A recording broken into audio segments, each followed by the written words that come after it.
जय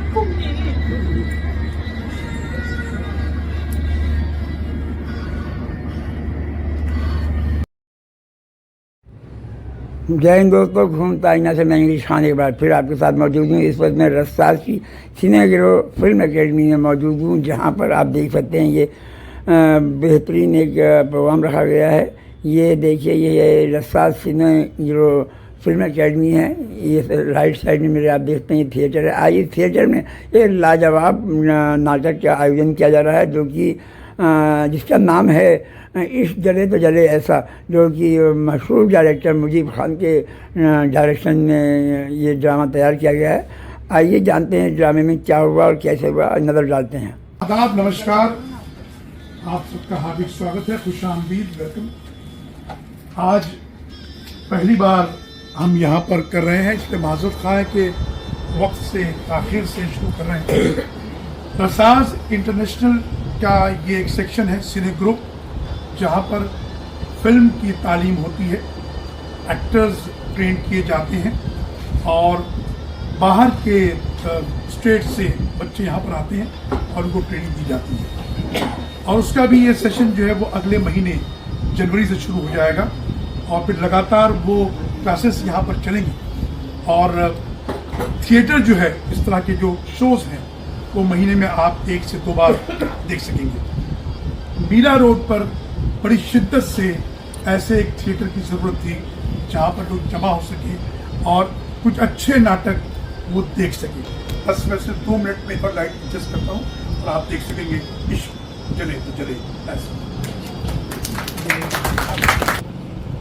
अमिताभ प्रीतम की जिंदगी पर आधारित एक ऐसा नाटक जिसके बारे में, इसकी कहानी के बारे में बहुत कम लोग जानते हैं कि ये कैसे लिखा गया और कैसे शुरू हुआ। और अमृता प्रीतम और इमरोज के ताल्लुक से बहुत सारी ऐसी बातें हैं जिसके लिए बहुत खोजने पर भी हमें इतनी मालूमात नहीं। एक बहुत खूबसूरत ड्रामा लेकर आपके बीच में आए हैं।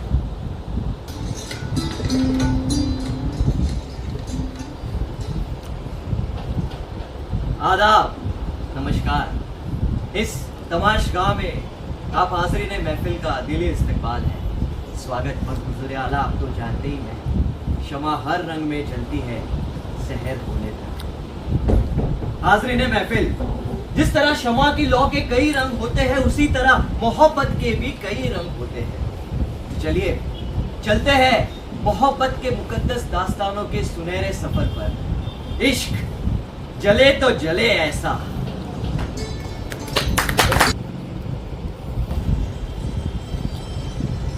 मुझसे तो कहा था वक्त के बड़े पाबंद, वक्त का क्या, ट्रैफिक में कहीं फंस गए। ये अमृता जी का घर? जी ये सामने वाला। जी यही है, अंदर आ जाइए। अमृता इमरोज, माफ कीजिएगा, मेरा मतलब है अमृता प्रीतम जी। इमरोज साहब। इमरोज बैठे बैठे तशरीफ। बड़ा नाम सुना है आप। मेहरबानी है। आप शमा रिसाल जी मतलब ये शमा का नया शुमार। यूँ समझिए कि ये परवाना हूँ शमा। गुफ्तगू अच्छी कर लेते हैं आप। अमृता जी, अगर मैं पेंटर ना होता तो जरूर शायर। आप जैसे अदीबों को पढ़कर सीखना है।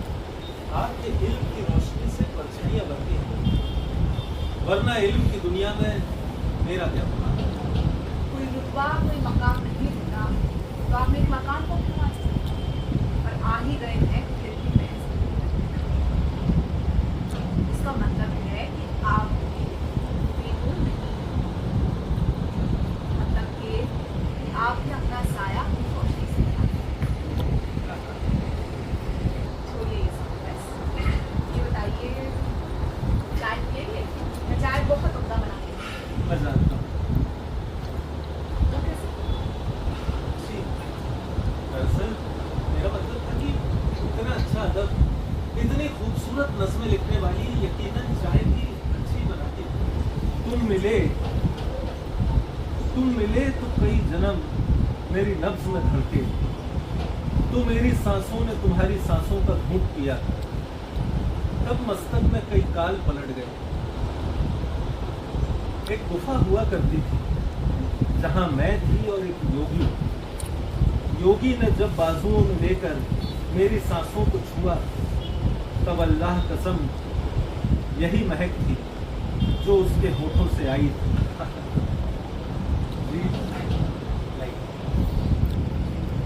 माफ कीजिएगा मित्र जी, लेकिन यकीन मानिए इसमें मेरा कोई कसूर नहीं।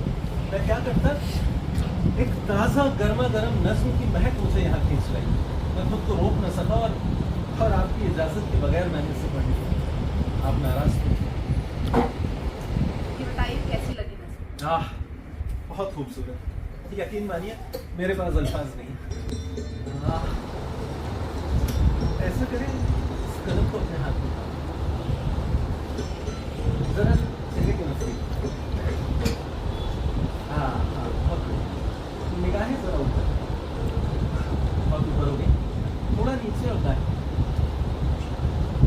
अच्छा, आप यूं करें, आप मेरी आंखों में देखें। जी, बस इसी तरह।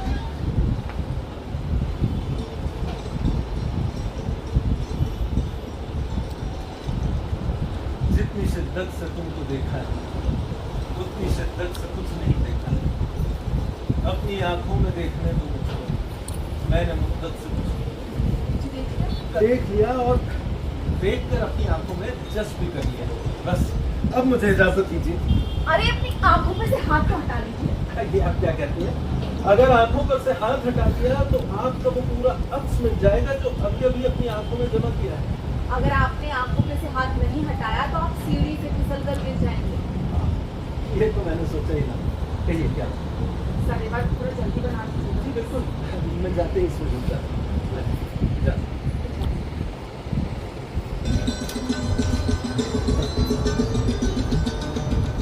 कहते हैं कि अगर किसी ने अपने दिल के मंदिर में किसी एक के नाम के दिए को जला लिया, फिर उसे कोई नहीं बुझा सकता। ना कोई आंधी, ना तूफान, ना हालात, कोई नहीं बुझा सकता। वो बस उस प्रेम के दिए की रोशनी में ना सिर्फ अपने महबूब को संवरता देखना चाहता है, बल्कि खुद भी अपने महबूब के लिए संवरना चाहता है। उस प्रेम के दिए की रोशनी में नहाए हुए महबूब का नूर और उसकी चमक के आगे उसे कुछ नजर नहीं आता। इंदर जी, और इमरोज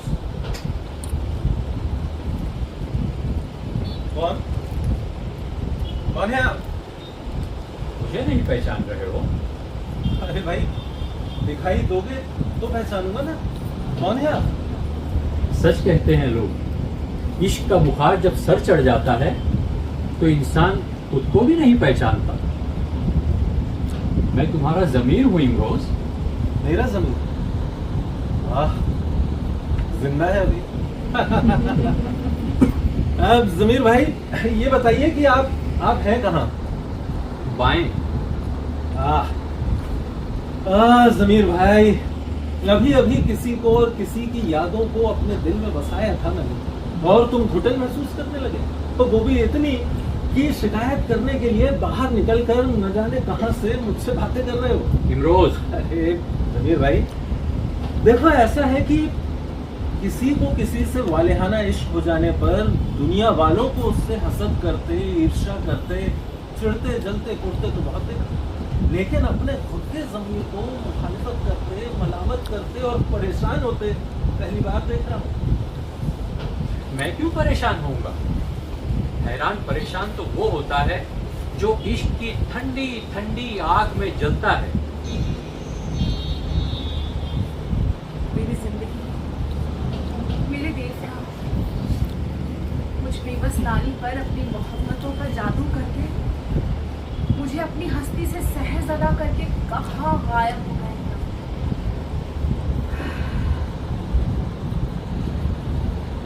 दिन रात बेचैन रहती हूँ। क्या करूं? साहिल मिले, किनारा मिले तो टकरा कर पाश पाश हो जाऊं। बिखर कर फना हो जाऊं तो रूह को सुकून दे। दिल को यादों के सहारे बांधकर नहीं रखा जा सकता, वरना यादों को ये अजाब इबादत गुजारो और भक्तों को अपनी गिरफ्त में कर देता है। मेरे देखना, आज आपको अपने इश्क में मुझे तड़पाने के खातिर बदल है।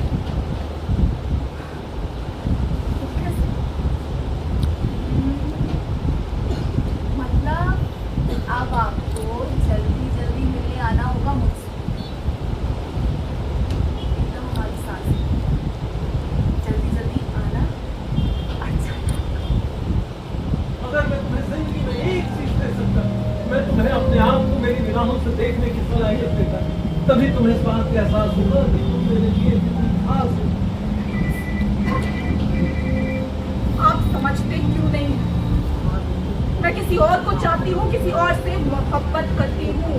मैं जानता हूँ और उस खुश नसीब का नाम भी जानता हूँ, मगर मुझे इससे कोई फर्क नहीं पड़ता कि तुम किससे चाहती हो, किससे प्यार करती हो। मैं तो बस इतना जानता हूँ कि मैं तुमसे बेइंतहा इश्क करता हूँ और जिंदगी भर करता रहूंगा। रोज बरकतें, तुम इतनी बड़ी अतीबा हो, अच्छी तरह से जानती हो कि आसमान में सिर्फ एक चांद है, लेकिन अपने अपने हिस्से की जमीन पे खड़े होकर अपने अपने हिस्से के आसमान पे दिखने वाले चांद को हर कोई अपना कहता है, और लोगों के ऐसा करने से कोई उनसे नाराज नहीं होता, चांद भी उनसे नाराज नहीं होता, बल्कि वो सब पे अपनी रोशनी बराबर दिखता रहता है। हाँ, मैं तुम्हें भी एक चांद समझता हूँ, और अगर कोई मेरे चांद को अपना कहना चाहे तो उसे कहने देना चाहता हूँ। मुझे इससे कोई फर्क नहीं होता। लेकिन मुझे फर्क पड़ता है इमरोज। इमरोज, अभी आप भी कह रहे थे कि मैं बहुत खुश हूँ, मेरी जिंदगी बदल गई है, मेरी सुबह बदल गई है, मेरी शाम बदल गई है।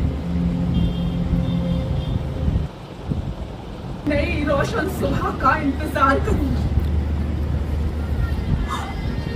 और अगर उसके बाद तेरी जिंदगी में वो सुबह आई तो मैं तुम्हें अपने प्यार का सब गीत लिखूंगी। मुझे लगा तुम्हारी आवाज जैसी आवाज मैंने कहीं नहीं सुनी, तुम्हारे लगने जैसा लगा मैंने कभी नहीं सुना। मैं फिर आऊंगा, जिंदगी में तुमने ये पहला कॉल दिया, मैं 30 तारीख को आऊंगा। मुझे तुम्हारा पहला खत मिला था, मुझे लगा मेरे इंतजार में तुम्हारी एक सकंड ने रंग भर दिए।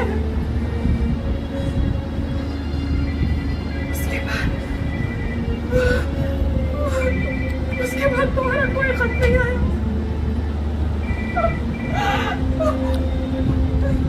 क्या बताया? बहुत देर हो गई, कुछ अच्छा नहीं लग रहा।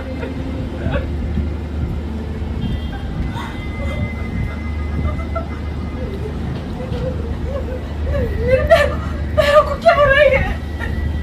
मेरे पैर मेरा साथ नहीं दे रहे। या अल्लाह, खुदाया। बरकतें, बरकतें,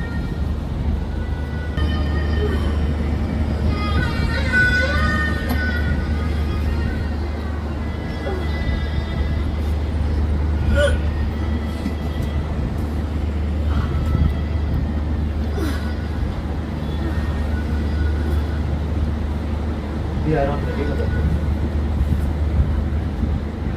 धीरे धीरे सब ठीक हो जाएगा।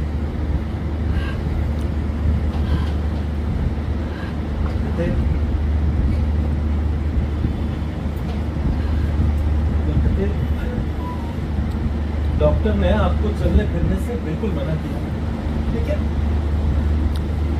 लेकिन आप बिल्कुल फिक्र न करें बरकत। मैं आपकी हर जरूरत का पूरा ख्याल रखूंगा। अगर आपके हाथ थक गए तो आपके हाथों की हरारत बन जाऊंगा, पैर कमजोर पड़े तो आपके पैरों की ताकत बन जाऊंगा, जहन मध्यम हुआ तो आपके जहन की मशक के लिए आपको रोज नए गीत, गजल, किस्से, कहानी, कविताएं, नज़्में पढ़कर सुनाऊंगा। हाँ बेटे, मैंने सब पढ़ा है, मैंने मंटो, प्रेमचंद, टैगोर सब पढ़ा है। मुझे गालिब और मोमिन के दीवान भी याद है।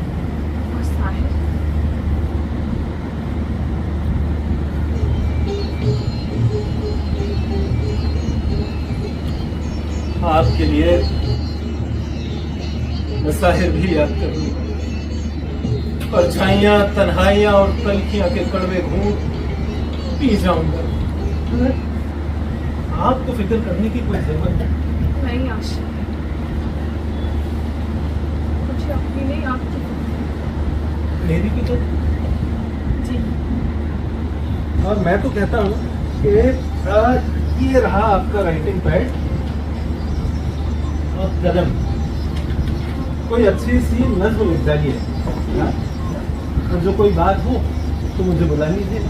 अपने पूरे होशो हवास में लिख रही हूँ आज मैं वसीयत।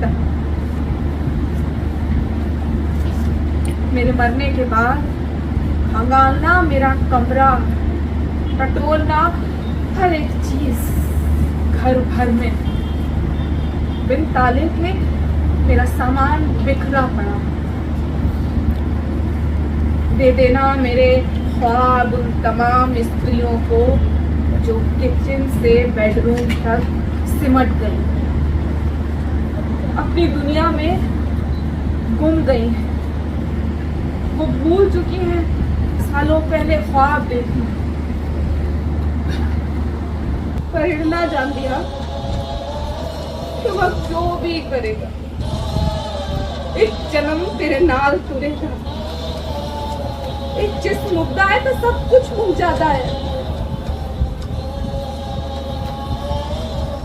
पर चेतना बैठा के तेनू फिर मिलांगी।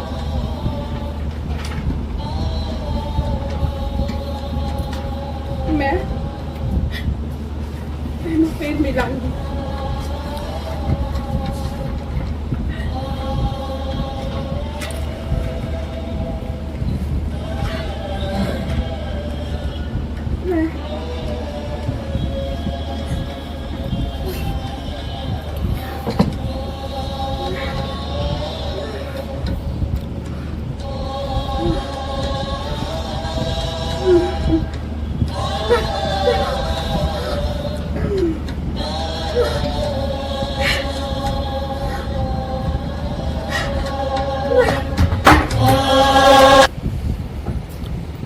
ये आपने देखा इश्क जले कि जले खास।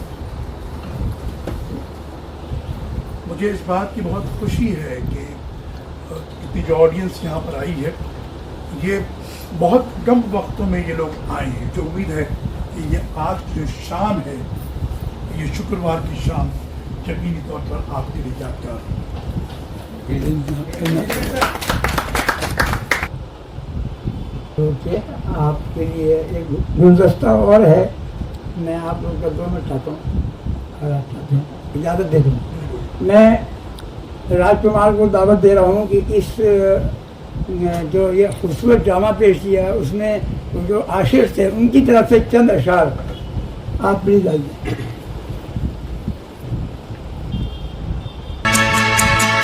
मैंने पूछा चांद से कि देखा है कहीं मेरे यार सा हंसी।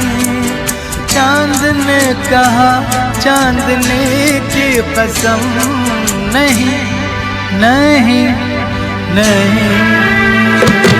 मैंने पूछा चांद से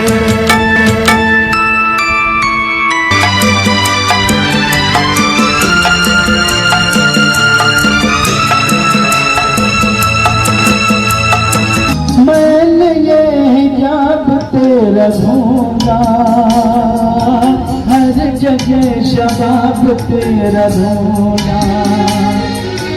कलियों से मिसाल तेरी पूछी, फूलों में जवाब तेरा ढूंढा। मैंने पूछा बाग से फलक हो या ज़मीं, ऐसा फूल है कहीं। बाग में कहा हर कली की कसम नहीं नहीं नहीं। मैंने पूछा चांद से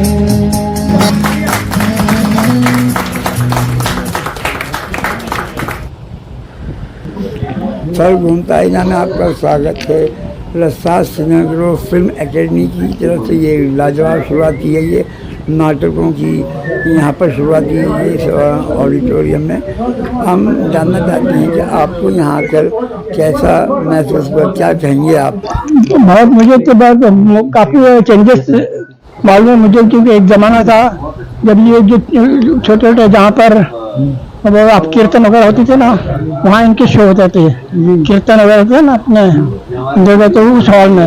लेकिन आज मैं देख रहा था कि उसमें बहुत कहाँ से कहाँ निकल गई है। खासतौर पर ये जो गिनीज बुक वाला मामला, और जो अभी एक तो गिनीज बुक वाला मामला, फिर ऊपर से जो अभी अपना जो उनको मिला है अपना रजिस्ट्रेशन मिला है उनको, ये दो चीज़ें एकदम बिल्कुल ऐसी है कि उनके लिए एक ये क्या बनना चाहिए, one more feather in cap, तो ये बात है। तो क्या उम्मीद रखते हैं मीरा रोड पे ये शुरुआत की गई है, ये मीरा रोड पे अभी पहली बार हुआ है, आज बहुत अच्छा है। हमको इसी का इंतजार था, वरना मैं कहाँ जाता था इनके लिए में, लेकिन क्योंकि अब उम्र ज़्यादा होगी सब, तो मैं जा नहीं सकता। मैं दुआएं मांगा था अल्लाह से कि अल्लाह मेरा रोड में तो शुरू हो जाए, तो वाकई अल्लाह ने सुन भी ली, और वो इनके दिल में डाल दी कि यहाँ रखा जा रहा है। मुझे बहुत खुशी है। मैंने उनको बताया कि अगर आप ज़रूरत हम लोगों की होगी तो हम जरूर, आप ये मीरा रोड वालों का फर्ज है कि वो इनको हाथों हाथ लें। जाते जाते मैं आपका एक परिचय, आपका शुभ नाम आपका इसमें गिरानी चाहता हूँ। मेरा नाम खालिद शाहीन है। यहाँ पर मैं शाहीन के नाम से लिखता हूँ। मैं अपना एक प्ले राइट भी हूँ। मैं बच्चे को खास तौर पर बच्चों के लिए मैंने बहुत लिखा है, और मेरे 5-6 किताबें भी आ चुकी हैं, कलेक्शन, मेरे ड्रामों का कलेक्शन आ चुका है। वो बहुत मोहतरमा है। आपका नाम क्या है? शाहिदा वारसिया। शाहिदा वारसिया मोहतरमा मौजूद है। आइए उनके ख्यालात जानते हैं कि मीरा रोड की शुरुआत हुई है रसाल में, तो आपको यहाँ से कैसा लगा, आप क्या तासुरात हैं इस बारे में?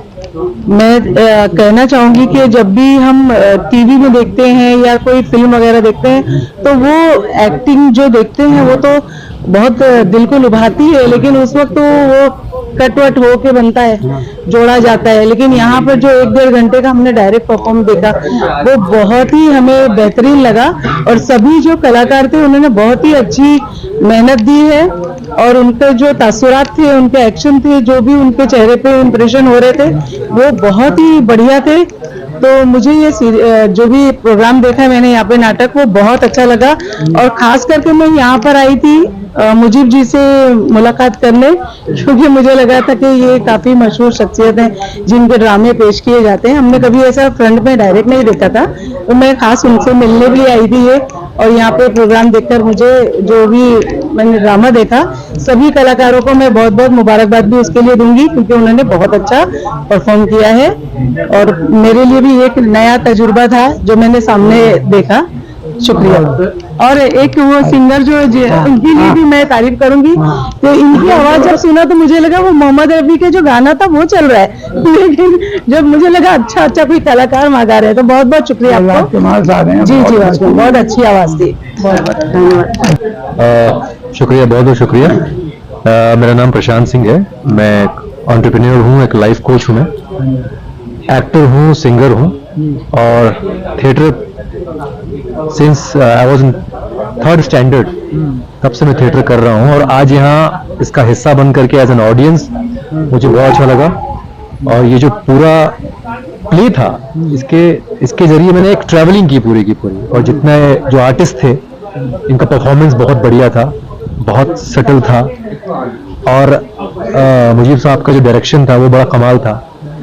और इसमें जिन्होंने जो परफॉर्मेंस किया था अमृता प्रीतम जी का, रजिया मेरी को एक्टर रही हैं प्ले में, हम लोग साथ में प्लेस करते हैं, थिएटर करते हैं। बट उनको इस अवतार में देखना भी बहुत मेरे लिए एक मतलब किसे कहते हैं ना कि बिल्कुल आई वॉज अमेज्ड उनको ऐसा देखना, और इतना बढ़िया रेंज लेकर के इस पूरे के पूरे किरदार में मर्ज हो जाना, तो काबिल तारीफ था। और उर्दू जुबान में जिस तरीके से तेजस जी ने किया, वो गुजराती एक्टर हैं और इतनी अच्छी उर्दू उन्होंने बोला, तो निश्चित ही इतना अच्छा डायरेक्शन, इतना अच्छा इतना पूरा टीम वर्क तो मैं तो बहुत खासा मैं क्या कहना चाहिए, मुख्य किरदार, खास किरदार जो थी वो आप थी, और इस किरदार को लोगों ने बहुत ही सराहा, दिल से उन्होंने तारीफ करी आपके इस किरदार की। क्या कहेंगे कि आज रफ्तार में जो शुरुआत हुई है आपके लिए, क्या ये मील का पत्थर साबित होगी? जी बिल्कुल होगी, क्योंकि एज एन आर्टिस्ट मैं अमृता प्रीतम को बहुत एडमायर करती हूँ और मैं बहुत मानती हूँ, उनके लिटरेचर को पढ़ती हूँ, लेकिन मैंने कभी ये सोचा नहीं था कि मैं उनका किरदार करूंगी। और सबसे बड़ी बात यह है कि मेरे शुरुआती नाटकों का जो दौर शुरू हुआ वो रसास से शुरू हुआ है, और मैं उम्मीद करती हूँ कि हम यहाँ आकर ऐसे ही आगे बढ़ते जाएंगे, और रसास भी आर्ट एंड थिएटर में अपना सपोर्ट हम लोग को करेगा, उसने किया भी है, उसके लिए मैं बहुत बहुत थैंकफुल हूँ उन लोगों के लिए। और आप लोगों का भी शुक्रिया है कि आप हमारी चीजों को मीडिया के जरिए लोगों तक पहुंचा रहे हैं। ऑडियंस यहाँ आ रही है, हमें अपनी दुआएं, अपना साथ दे रही है। Thank you so much, and हमारे साथ जुड़े रहिए और घूमता आईना को देखते रहिए।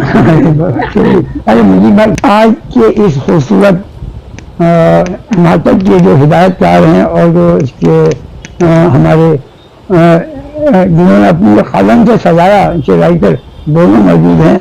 मैं मुजीब खान साहब का और दोनों का शुक्रगुजार हूँ कि आपने मीरा रोड में आके ये शुरुआत करी है, और उम्मीद करते हैं कि आगे भी आप ऐसा ही। आपने क्या सोच के मीरा रोड चुना और कैसा लगा आपको? देखिए, ऐसा है कि उस पॉकेट में जाना चाहिए जहां पर उस जबान की जानने वाले लोग हैं। तो मीरा रोड में उर्दू का अच्छा पॉकेट है, इसलिए हम यहाँ पर आए थे कि यहाँ पर मैक्सिमम लोग जो उर्दू को पसंद करते हैं, मैंने सर्वे किया, मुझे लगा कि मीरा रोड में काफी लोग हैं, भिवंडी में बहुत लोग हैं, मालेगांव में बहुत हैं, मुंबई में बहुत हैं, और उन इलाकों में जहाँ पर पंजाबीज हैं तो वहां पर भी बहुत वो उर्दू पसंद करते हैं। तो वैसे उर्दू को तो हर कोई पसंद करता है, उर्दू तो अवामी जबान है, लेकिन ये कि हमने सोचा कि एक कोशिश करनी चाहिए कि मीरा रोड वाले मुंबई नहीं आते, उनको बहुत दूर लगता है। तो ये जो हमारे जो कम्यूटेशन है आने जाने वाला, ये बहुत तकलीफ देता है। तो इसलिए हमने सोचा कि उन इलाकों में चला जाए जहां पर लोग ड्रामा तो देखना चाहते हैं लेकिन वो पहुंच नहीं पाते। तो हम खुद पहुंचे उनके डोर पे, हम दरवाजे पे पहुंचे और आगे अपना ड्रामा करें, इसलिए हम मीरा रोड पर आए।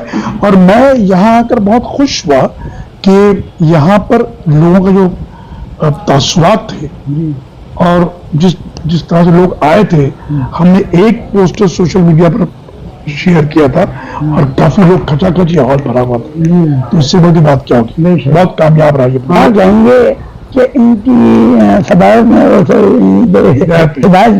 इनकी हिदायत में, हिदायतकारी में जो आज नाटक यहाँ पेश किया गया और लोगों ने भारी तादाद में आगे किया, तो आपकी कलम की बहुत सराहना की गई है। क्या कहेंगे आप आज के नाटक? मुजीब भाई बहुत बड़ी शख्सियत है हिदायतकारी में, बस समझ लीजिए कि एक चार चांद लगाने जो माहवरा होता है ना, वही इसकी तो चार चांद लगा दे मुजीब भाई ने हिदायत में। बहुत खुश हुआ मैं, बहुत अच्छा प्ले हो रहा है और जन भी पसंद कर रही हैं, और सारी टीम का काम है,